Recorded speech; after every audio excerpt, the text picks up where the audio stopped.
L'audience de confirmation des charges dans l'affaire Le Procureur contre Bar Idriss Abou Garda s'est terminée vendredi 30 octobre devant la Cour pénale internationale à La Haye. Au cours des 9 jours d'audience, l'accusation et la défense ont appelé 4 témoins et présenté d'autres preuves. Les représentants légaux des victimes ont également eu l'opportunité de présenter leurs observations.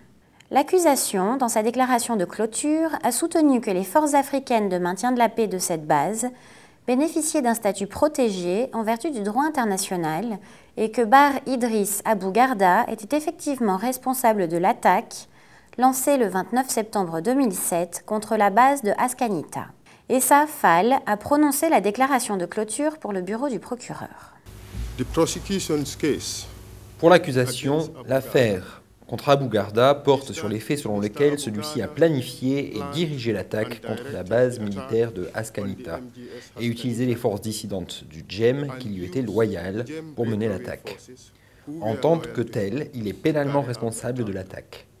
L'accusation estime qu'il y a des preuves suffisantes donnant des motifs substantiels de croire qu'Abou Garda a commis chacun des crimes qui lui sont imputés. Le fait qu'une attaque ait eu lieu le 29 septembre 2007 n'est pas contesté. Le fait qu'elle ait lieu dans le contexte d'un conflit armé non international n'est pas contesté non plus. Que 12 soldats du maintien de la paix aient été tués, que d'autres aient été blessés et que la base ait été pillée n'est pas contesté.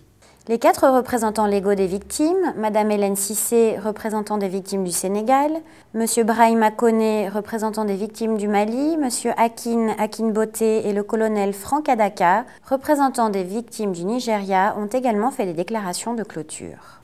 L'objectif essentiel des victimes qui m'ont mandaté, c'est de défendre leur droit à un procès pour que justice puisse leur être rendue.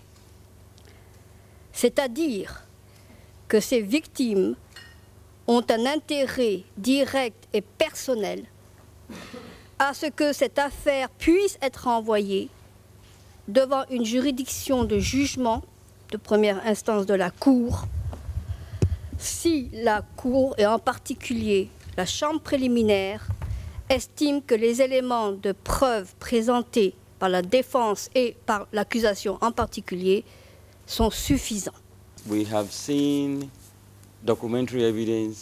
Nous avons vu des preuves documentaires, nous avons vu des vidéos, nous avons vu des corps de soldats morts, nous avons vu des soldats en train de mourir faisant leur dernière déclaration, et nous savons que nous, de ce côté, nous représentons les victimes. Des victimes qui resteront des victimes pour toujours, car aucune réparation ne saurait réparer ce qu'elles ont perdu. Mais la justice doit être faite et doit être perçue.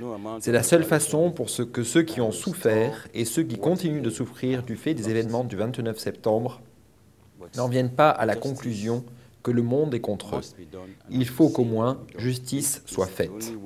Maître Karim Khan, conseil de la défense de M. Abou Garda, a soutenu que Abou Garda n'est pas responsable de l'attaque contre la base de Askanita le 29 septembre 2007 et que celle-ci avait alors perdu son statut protégé en vertu du droit international. De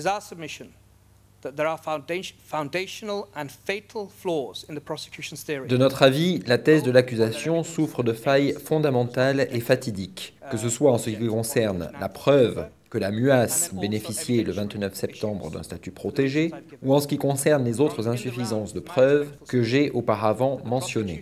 Votre honneur, nous soutenons que l'accusation a échoué à remplir sa charge de la preuve, ce qui laisse une seule option, cette affaire ne peut pas être confirmée. Votre honneur, c'est une affaire dans laquelle, à mon avis, une ligne de démarcation claire peut être dessinée pour indiquer ce qui constitue des preuves suffisantes.